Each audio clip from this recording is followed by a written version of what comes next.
Okay, so moving on to the tasting note now for the fourth wine. We're going to finish with a little Chianti. So this is by Burkino, and it's a Chianti Superiore.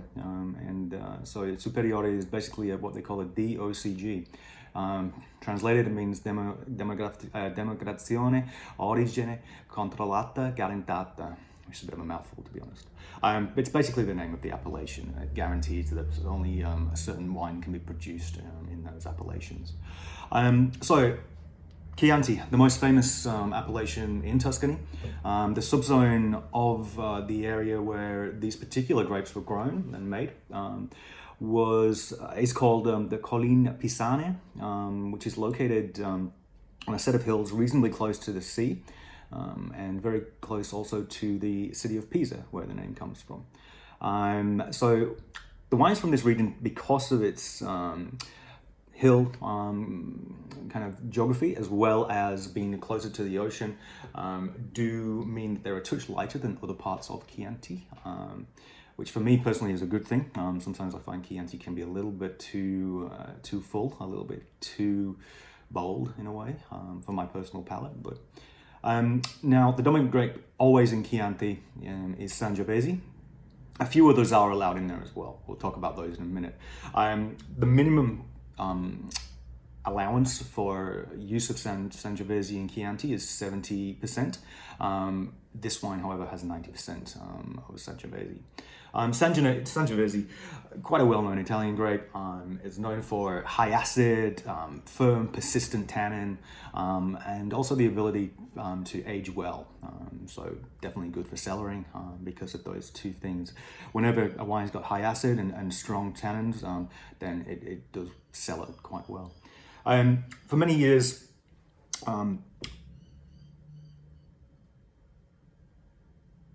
Sangiovese was really easily identifiable because it was on those lovely kind of straw-covered squat bottles, quite rounded.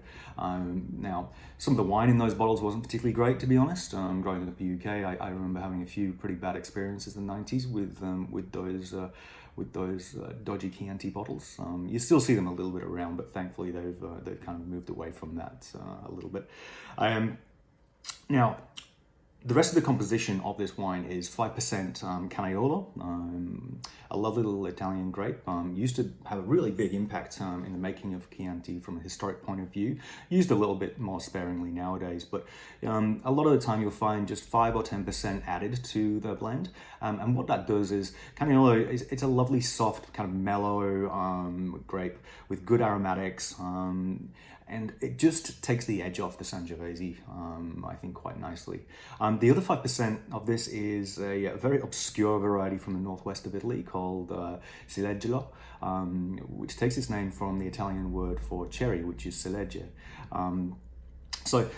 And because of that, the characters are quite cherry-like. It brings a lot of lovely freshness and lovely hits of ripe red cherry as well. So now, the Burkino estate itself, 4 generations of winemaking.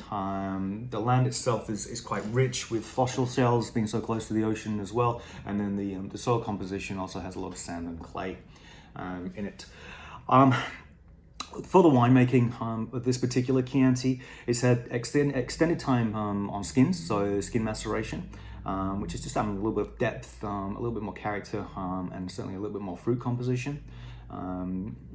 The wine is aged mostly in new Slavonian oak.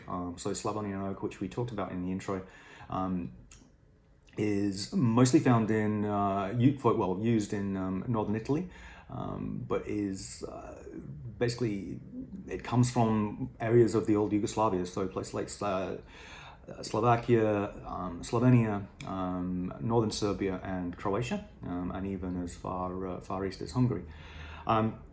It's a really interesting oak. It's similar to French in regards to it's not too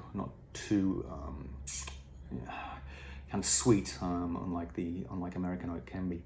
Aged in Slavonian oak for just over a year, and then it's also bottled and finished and left in bottle for about 6 months to just age a little bit further before its release. So in regards to the actual tasting notes, I get some lovely hits of dark cherry in there. I get some cedar, leathery kind of element, a little bit of earthiness, almost like forest floor character starting to shine through as well. It is 2015, so it's got a little bit of age behind it now. I think that it's possibly going to age a lot better within the next 2 or 3 years as well. I think it's really going to come and become a bit stronger.